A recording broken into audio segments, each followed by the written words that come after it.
Welcome back, everyone. So today we are looking at this replay, Archon 2 on US East. You can see here, there aren't really any Archon 2s. Looks like everyone has leveled up since playing this game. That's good to see. Off the bat, it is interesting to see that there's a Drow Ranger Specialist. They do exist at these levels. Does it mean they're going to win every single game? No, but at least this player is on their way to Ancient, so that's nice. Hey everyone, just want to give you a heads up. I'm done with my recording now, and I ended up focusing on the early game. So there's a lot of the Dire safe lane versus the Radiant off lane. I talk a little bit about pulling, half pulls, full pulls, what happens to the lane equilibrium when you do. I examine some examples of bad micro. I take a little bit of a look at the mid lane with Tiny and Zeus, and I talk about maintaining your resources and what to do if you ever get flushed out of your mana and your HP. Anyways, so just giving you a heads up that this replay analysis is focused on the early game. Oh, and I will add, there will be more replay analyses following this one, okay? I don't know if it's going to be one or two more, maybe more. They're pretty fun, but there will be more. So it would be nice to see a little bit of the laning and some stacking and pulling, and how both of these supports on their respective teams do. That was a request in a much earlier video, and I think it's about time I finally answer it. This is not a bad play. Ogre, if you're going to make an early play like this, you either smoke, have a windlace, or I guess in this case a Boots of Speed. And you can see here, he is fully aware that Zeus has placed this ward because he got out to place his so quickly. Not bad. I don't like placing a ward just running through the middle lane. If I'm Zeus, or the mid lane on Radiant here, I come up to this little high ground, I go between these trees, and then you can reach the ward down to about here. So if I were to do that and then place my ward, Dire would not be aware of it. And then myself and the enemy mid laner, we'd be playing against each other, probably knowing that there's some warding going on here, but he wouldn't know exactly where mine is. Again, since they saw this area in the beginning, maybe he would assume it's up here. Okay, so a little scrap at level 1. Got to be careful if you're the carry getting involved in this. And look at that. Dire's forced to back off, and they'll probably lose a first blood here. Or not. Okay. No. That was a micro mistake. I'm not sure if anyone else caught it, but the Crystal Maiden moving up, I mean, by the time you've crossed this stair threshold to get onto the high ground, you may as well fully commit to the kill for your team. Position in front of the Tiny. Do a little bit of body blocking. You're not worried about a toss. Tiny ended up with tree grab for level 1 anyways. Maybe the CM saw it, maybe she didn't, but you're basically committing at that point. Get your team the first blood, commit to the body block, and then you can back out, probably. And even if you don't back out, at least you sacrificed yourself a support for a first blood. Now, Spectre, I wasn't really paying attention to how she got up there, but anyways, let's see what happens now. You could have had first blood for your team, and instead you end up as the one being first blooded. Alright, so let's see what's going on here. We have a core Spirit Breaker in the off lane. With the CM support, that's a funny lane. I would not take something like CM against the Drow Ranger. I don't necessarily mind the Spirit Breaker, even though he could be bullied out of the lane fairly easily against these two. Shadow Shaman up here would be pretty good at getting kills on this Drow. Okay, so is anyone concerned about camps being blocked? No. CM got to the lane in time where she could have come up here and placed her sentry, or even just done the body block.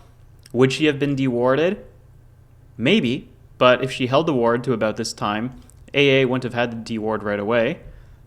In this case, neither of them are concerned about it, and it's just funny. These two come to the lane with their sentry wards, and yet there's no blocking of camps going on right now. So guys, if you're the Ancient Apparition, I guess you don't have to worry about it, although what I would have done as the CM was respawning and I saw that Shadow Shaman was bottom, is I would have positioned myself somewhere. Well, first of all, in this 2v1 that started out, I would have been on this Spirit Breaker as Ancient Apparition. He's on his own, he doesn't have a support here. Drow Ranger and Ancient Apparition should have been harassing this guy right from the get-go, bring his HP down to about half, force him out, get him to start chewing on his tangos. And then after the harassment, I would have slid down here a little bit to watch for the CM coming in, and I could have contested her to protect my camp. So that's everybody here basically not recognizing the right play. Spirit Breaker basically was the only one who did the right thing, which was I got to get to the lane and I got to go get myself some EXP and some creeps. That said, Drow Ranger at least is doing well with her CS. Oh, hey guys, remember how I talked about floating, okay? When you're just kind of hovering around the lane, you're not taking part in denying. I'm sure he's waiting to do a pull. And you know what? I will talk about pulls in just a moment. He's probably waiting to do a pull, which is why he's starting to veer off in this direction anyways. So he's going to get here, what, 4 seconds before the camp spawns. He could have had a couple seconds of auto-attacking already, and he could have followed Spirit Breaker down for a couple of more. I know it starts to get incredibly optimal at that point, like you're trying to make use of every single second, but that is something that I'm going to emphasize in a later video where literally every single second matters. And a 2-second window of harassment, you could get off about 3 auto attacks. That's better than nothing, right? That adds up. CM now, it looks like she's going to get a free pull. And so what are we going to end up with? Both teams just trying to pull against each other? Let's see. Okay, Drow Ranger. She's playing this really nicely. You know what? This is where it kind of helps to be a hero specialist. And I'm sorry I'm pausing a lot just to start the replay, but there's so much that you can talk about in the first couple of minutes of a game. I don't know why Spirit Breaker gives the LOL. I guess he's annoyed that he's getting harassed down so much, but this is exactly what you're supposed to do. You have a range versus melee matchup. CM is not defending the Spirit Breaker at all. These two should at least be scrapping with each other a little bit. You're sitting on full mana here. Drop the Crystal Nova down. Get this Drow Ranger off so you can maybe move in on some of these denies. And again, Ancient Apparition, also about full mana, just kind of lingering here. Although now it looks like he's turned around and he's going to try to get this deny on the range creep. So that's not bad. It's better than what the CM is doing so far. And yeah, this guy's just bitter about it. That's funny. All right. And now I'm pretty sure CM is in Ancient Apparition's vision. And so now he's running away when his Drow Ranger is about to get converged on by these two heroes. What's going on in the lane right now? Dire's got a lot of creeps. And so obviously, yes, the lane is going to push. Is it a good time to do the pull? Based on what's going to happen, yes. If you can get a half pull, it's worth it, right? Just pulling a couple of these creeps. Honestly, I don't have the best recommendations for pulling. I have not bothered learning a lot of that stuff in this last year. I don't like playing support and ranked anymore. Once upon a time, it was one of the ways that I climbed up. But I just kind of eyeball things. If you guys want to look up when to do the exact pulls depending on the creep camps, you can go learn that on YouTube already. I would roughly eyeball when the lane creeps are about here. I would aggro this as AA, pull it up, pull it up, pull it up. I walk towards the last creep, and I kind of curve in the lane to stay on it. And so maybe that pulls 2, maybe that pulls 3. Again, not perfect. I'm not a specialist. I don't like playing support and ranked anymore. I'd rather be in mid, but that's a different story. Anyways, here's a general rule with pulling, all right? So you can kind of imagine this halfway mark, or even a little bit less than the halfway mark, this road right over here. See how it branches out to this little lotus pool over here? This region on my screen, from the tower in the corner all the way to down here, is safe. This is what you call safe farm. You're protected by the tower. If you need to position a little bit closer to it, you can, and then you can pop out along these trees and get your last hits and your denies. When the creep wave moves beyond here, you see now there's this part to the left where a hero could just kind of wrap around the fog and come out. Same thing over here. CM has all of this area over here. She can play around the fog, poke out from the trees. And you're also getting exposed now with this twin gate. So this road on the, we'll say the dire safe lane perspective, is where once the creeps pass, you want to consider pulling them back. On the Radiant, you can see there's also a road in the ground right over here.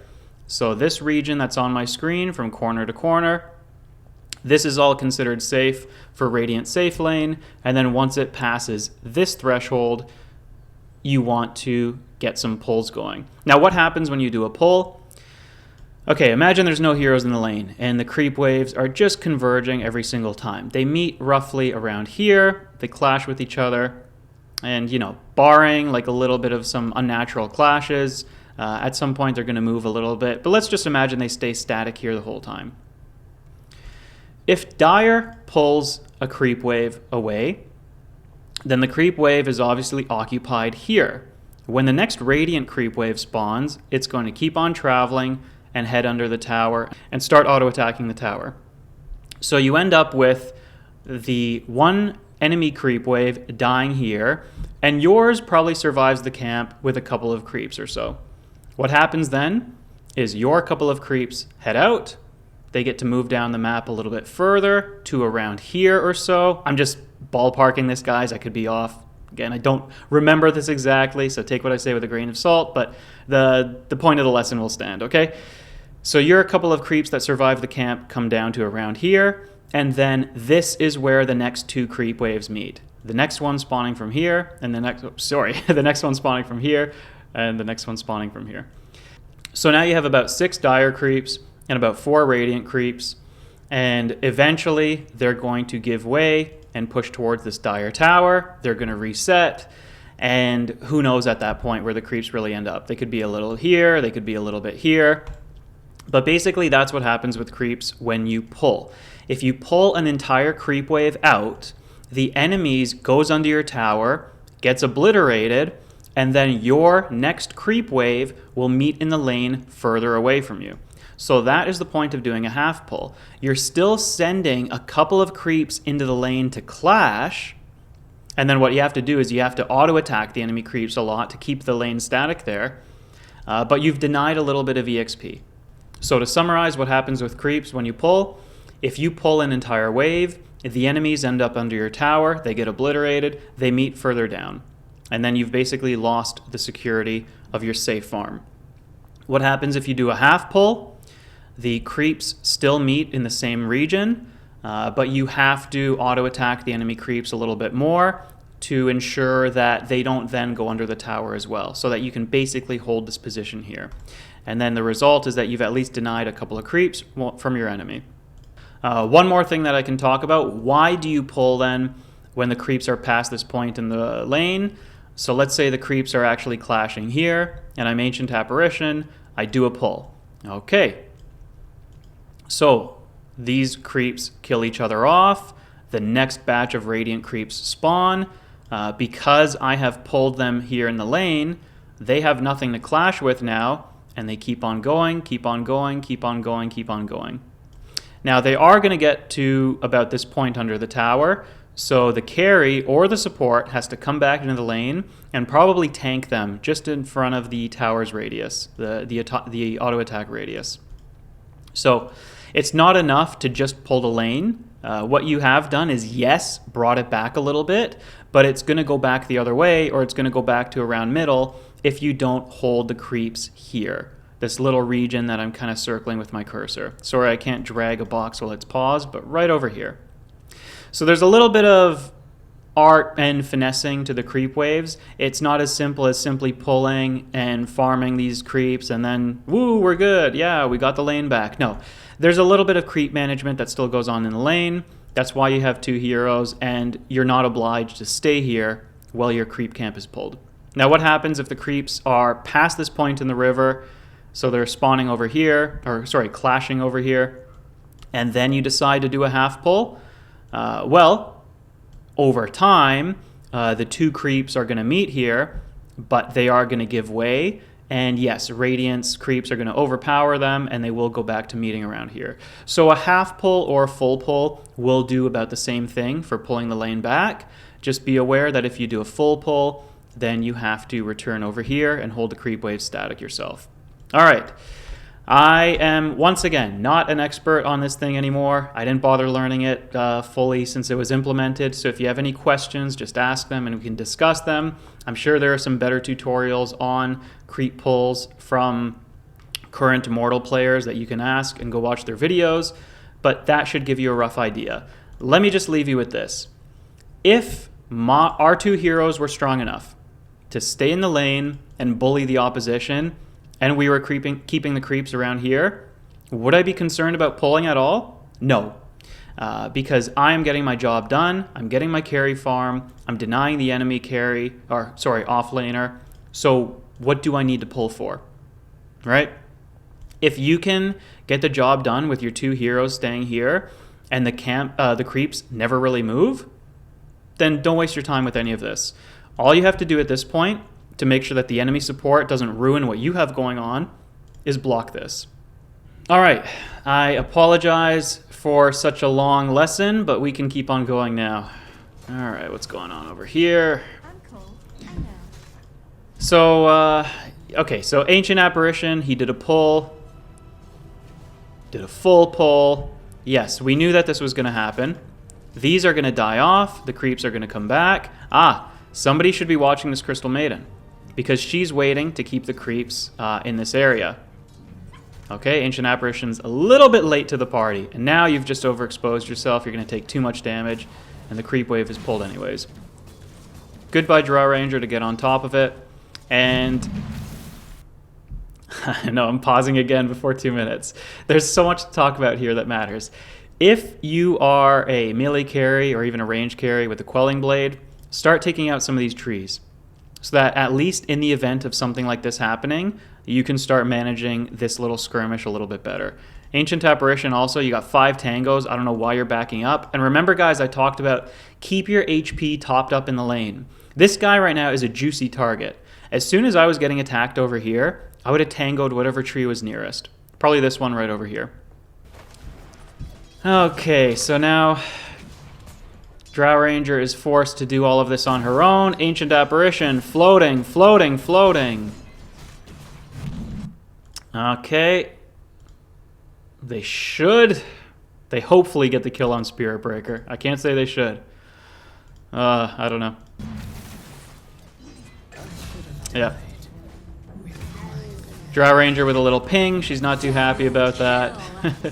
That was all on this floater business right here. Spirit Breaker. Oh, he's so bitter. He's so bitter that the Drow Ranger was auto-attacking him earlier. Alright, so what do you do if you're the carry in this situation? Just don't overextend yourself. You may not have the best support on your team, like is the case in this lane right here. It's not worth you dying. So, I know you see a couple of kills. Drow Ranger might even recognize that, oh, these are 2 squishy heroes. I know myself and AA can kill them. If this Ancient Apparition is not on the same page, you gotta leave it alone. Do your harassment, stay topped up, focus on your farm, don't overextend yourself. Alright, so that should be enough of the safe lane observations for now. If you guys want me to do any more of that, just mention in the comments. Let's take a little bit of a look at mid. Zeus has recovered his HP nicely. He's gotten his creeps up. Tiny having 8 is not... Whoa, what is Tiny up to? Oh my. Okay, so clearly this is a thing in this bracket. People just make these small plays to do things like grab trees or move in or whatever, and they just soak up all this unnecessary auto attack damage. I don't really understand it. All I can say, guys, is don't do that. You have to have a reason for coming up here and getting this. You have to at least be able to threaten the Zeus with your spells. You can't just eat auto attack damage like that for free. In higher ranks, that adds up. That turns into a kill with a couple of spells. So it started here with the first blood, CM moving up and not committing to a play. All she ended up doing was soaking up damage, and then she died. Over here, Ancient Apparition, he poked his head in too far. He didn't do anything. He walked away. Drow Ranger moved in afterwards. She died. Tiny now. Shouldn't be that bad if Tiny can get a couple of runes and he's got a water bottled, but that was unnecessary.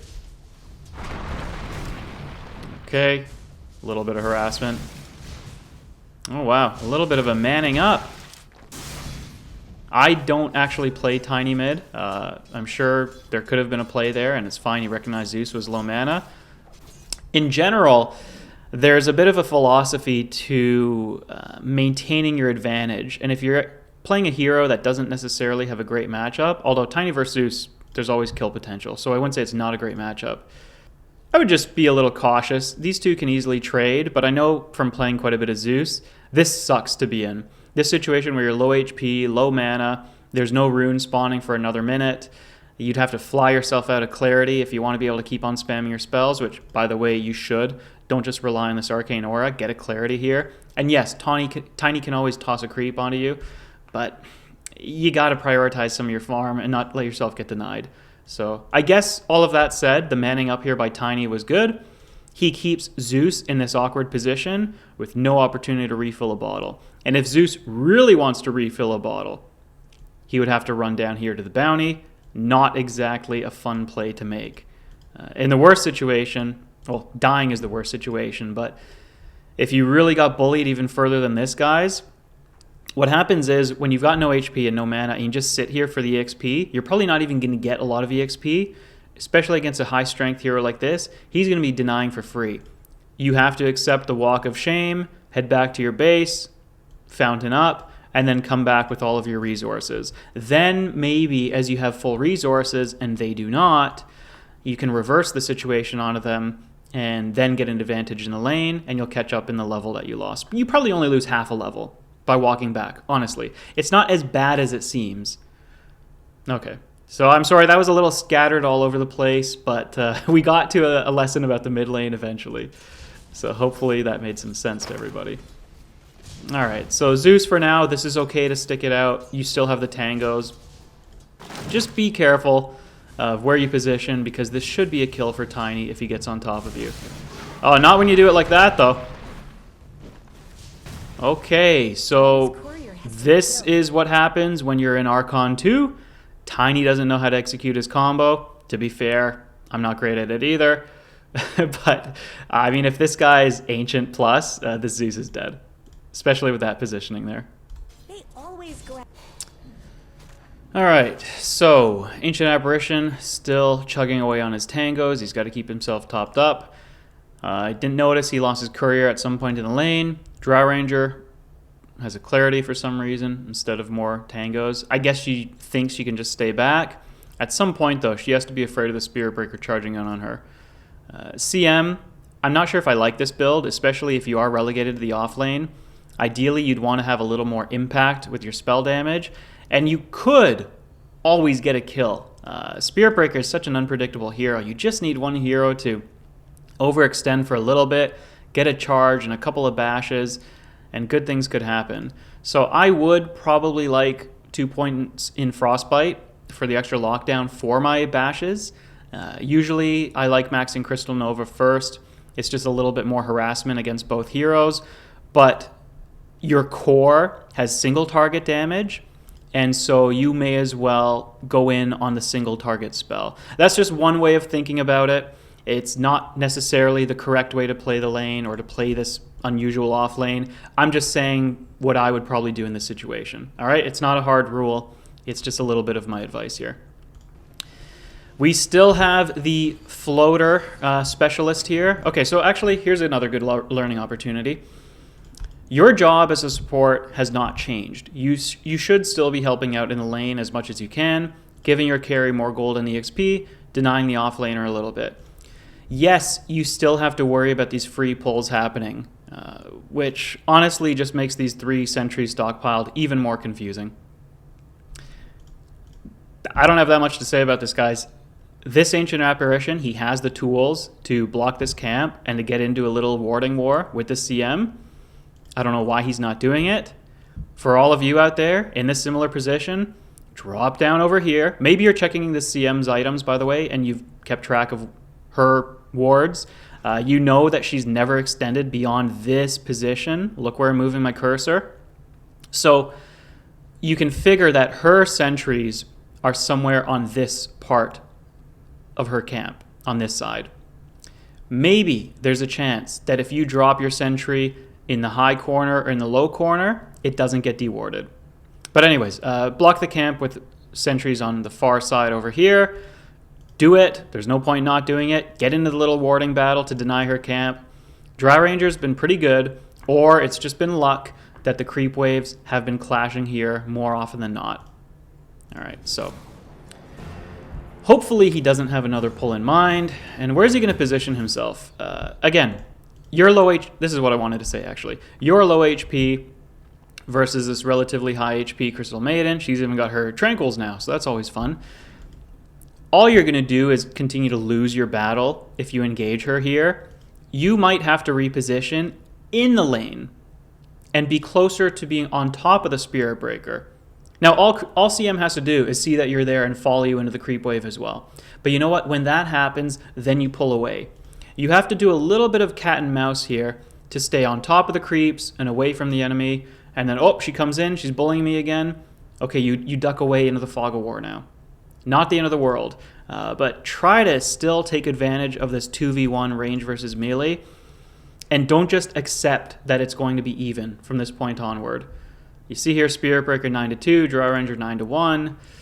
It's, I don't want to harp too much on what the support player is doing wrong, but it's just so happened that in this particular replay, this guy has presented the best learning opportunities, okay? Not trying to bully him, not trying to be mean. I'm just saying, from where I've had my camera so far and what I've looked at, this guy's play has objectively been the worst. And objectively the best, you know, probably between Spirit Breaker and Drow Ranger. She shouldn't have gotten herself killed, so that's a minus against her. Overall, she's tried to do more good things than Spirit Breaker. But I mean, this guy has just been solid, right? He's not really making mistakes. He's doing his job. What do you want from him? He's a melee offlaner, and he needs his levels. By the way, at some point, Tiny did get his solo kill on Zeus. So good job by Tiny. We saw that it was possible. This guy was at least chucking his stronger spells, and Zeus just continued to move into questionable positions and soak up a lot of damage. Even there, as he's auto-attacking the creeps, he doesn't shake off the aggro. So he had the range creep hitting him. All he had to do was auto-attack his own creep or move away, and he would have gotten rid of that auto-attack damage from the creep. So little micro mistakes here, guys, are happening all over the place. I was going to say I'm surprised by the amount of micro mistakes that are happening. I don't know if I should or shouldn't be in this Archon 2 bracket. Nice to see that there are a lot, though. So little things like creep aggro, this guy could do a lot better with. And like you play a bulldozer like Tiny, it doesn't really matter, even if you're up against Zeus. At some point, you're going to have your chances. So maybe, guys, keep that in mind. These high burst heroes. Okay, and we can see here that the off lane did get another pull off. Oh, it's happening again. Drow Ranger a little too far forward. AA not covering his carry. That time I didn't necessarily agree with where she was. You know, I mentioned something in my last video. 1 time is an accident, 2 times is a pattern, and 3 times is unacceptable. So that was the 2nd time that Drow Ranger has overextended. What do I mean by that saying, and what should you learn? The first time it's an accident, right? You move too far in. Oh shoot, my Ancient Apparition's not covering me. I'm getting gone on. Ah, I died. Too bad. The 2nd time you do it, and the same situation unfolds, you should be telling yourself, oh, okay, that's the 2nd time now. This guy doesn't follow me, and these 2 fight me. That is the pattern that I'm talking about. And it could happen anywhere on the map with anything, right? You're a little bit hemmed in your base. You try to go out here and deward. Oh, shoot, you died. Okay, all right, fair enough. A few minutes later, right, it looks like the map has changed. You go try to do the same thing. You go up here, you die. Okay, that's the pattern. They're clearly guarding this area. I'm not allowed to deward this for free. If you go and keep on dying, making that same play over and over, that's just stupidity on your part. So that's what I mean, right? The first time, it's a harmless accident. Not harmless, but the 2nd time, you're learning, right? You've observed how they like to play. You've got to use that information, guys. And you also have to recognize your own faults as well. Here, though, again, just the nature of an Archon 2 game, it kind of devolves into this sloppiness. Spirit Breaker never cast any spells. Now he's doing it a little too late. CM has walked away. Oh, he hit the bash, though. How forgiving Dota can be when you arguably make a bad play and yet it works in your favor. He does have a bracer, but still, that was risky. Alright, so not too much going on now. The Radiant has an observer to see whether they're still in that 2v1. They are. Spirit Breaker abusing some of that strength. He's got a stick. He can get this kill and then maybe still get out. Nice. Oh, Not quite. Okay, so good job by Drow. She came back with some boots. That's how she was able to get that kill. And good on her. Oh, maybe not. I was going to say good on her to chase the CM. I also did not notice the Zeus. There it is. Look at that comment, guys. LOL, you try so hard, Drow. He's just bitter. Oh my god. Guys, don't have the attitude like the Spirit Breaker. I know it's fun during the game, but don't ever get offended by people trying too hard, okay? What are you playing ranked for? It's the dumbest thing to say to your opponents. Or you know what? Maybe it's a good thing to say. Maybe it's perfect because it tilts players like me. So go ahead, okay. If it doesn't faze you, if you're just kind of laughing it off inside, go ahead and throw those comments out. Maybe they do get annoying. What do I know? I think I'm susceptible to tilting, so there you go. I know there's still a lot of interesting stuff that we could watch in this replay, but I'm looking at my timer here. I see I've already been letting this recording run for 30, 35 minutes. I'm going to wrap it up here. We're going to call this a little bit of a laning analysis, and I had a long lesson about pulling, which wasn't perfect, but still, hopefully it taught you guys something. We'll call it a day on this replay, and if there's anything else you guys still want to ask, please use the comment section. I'm always reading the comments and I'm always getting to them. So hopefully you got something out of what we watched in the first 7 minutes here. And that's about it. Thanks everybody for watching. See you in the next one. Bye-bye.